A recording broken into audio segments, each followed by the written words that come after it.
Yo, what's up guys? Are you ready for the latest scoop on Apple's iPhone 15 lineup?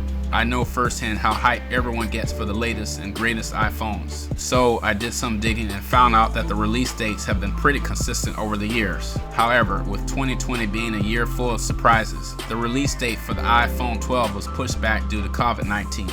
But don't worry, Apple didn't disappoint as they still delivered the goods in 2021. So let's dive in and check out the juicy details on when we can expect the latest iPhones to drop. The latest report informs us that every model of the iPhone 15 will have a large display this year. I'll be telling you all the details about this, as well as giving you a summary of the latest features we know about. Plus, I'll also be sharing those important details about the iPhone 15 Pro Max release date and price. So, the first major change that we're expecting to see with the iPhone 15 is a new name for the top-range iPhone 15.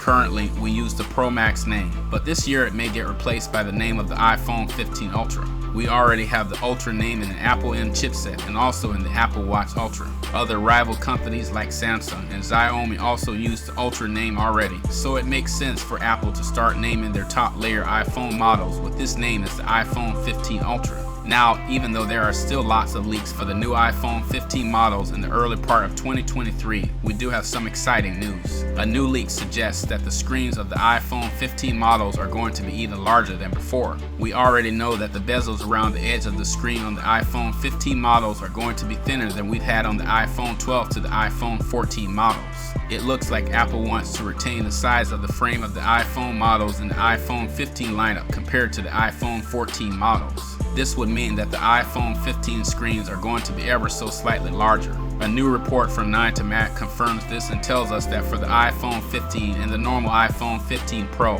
the screen size will be 6.2 inches. That's up from the 6.1 inches that we got this time round. This also means very likely that the iPhone 15 Plus and the iPhone 15 Pro Max screen size will also go up. Currently, it's 6.69 inches, and this could go all the way up to 6.8 inches in total. Before I continue, I want to mention that all reports and leaks that you are seeing here are not 100% proof that they'll be coming with the new iPhone. I can only present to you what reports or information are out there, and renders are based on the information. The final iPhone may not look like this. However, if you've been watching this video, then you are probably curious about what is being said about the next iPhone anyway. Now, let's talk about the release date and price of the iPhone 15.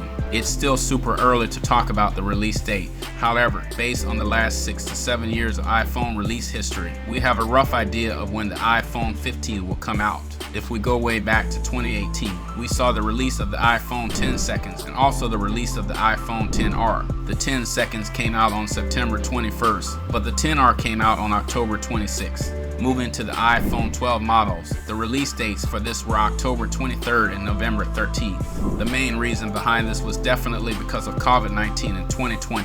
However, as you can see here with these 2 years of examples, you can see that mainly the release date has been the end of September to the end of October time, with the main exception of 2020 because of COVID-19. Back in 2021, we got the iPhones back on track with a September release date. Apple usually announces their new iPhones at a keynote event in September, which is followed by pre-orders and then the official release date.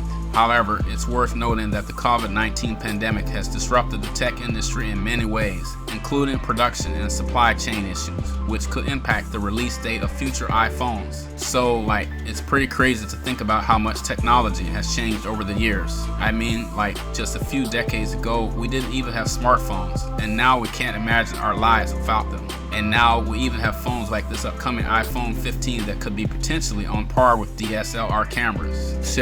But it also makes me wonder, where will technology take us in the future? Will we have flying cars like in the movies? Or will we be able to teleport to different places? It's mind-blowing to think about. What do you guys think?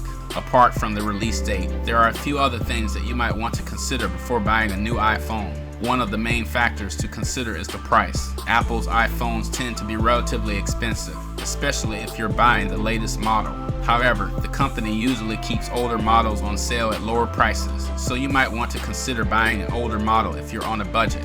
Another factor to consider is the features of the new iPhone. Every year, Apple introduces new features and improvements to its iPhones, such as improved cameras, faster processors, and better battery life. If you're looking to upgrade, it's worth considering which features are most important to you and whether the new iPhone offers significant improvements in those areas. In 2021, Apple was able to get back on track and release the iPhone 13 lineup in September. This was in line with their typical release schedule, and it included 4 different models: the iPhone 13, iPhone 13 mini, iPhone 13 Pro, and iPhone 13 Pro Max. These new models came with a range of upgrades and features, including improved cameras, faster processors, and longer battery life. The iPhone 13 Pro and Pro Max also included ProMotion displays with a 120Hz refresh rate, which provides smoother scrolling and animations. Who knew that something as simple as the release date could tell us so much about Apple's strategy and the impact of external factors like COVID-19? Let me know in the comments if you're excited for the next iPhone release, and don't forget to like and subscribe to stay tuned for more tech-related content. Thanks for watching, and we'll see you on the next Lit Technology.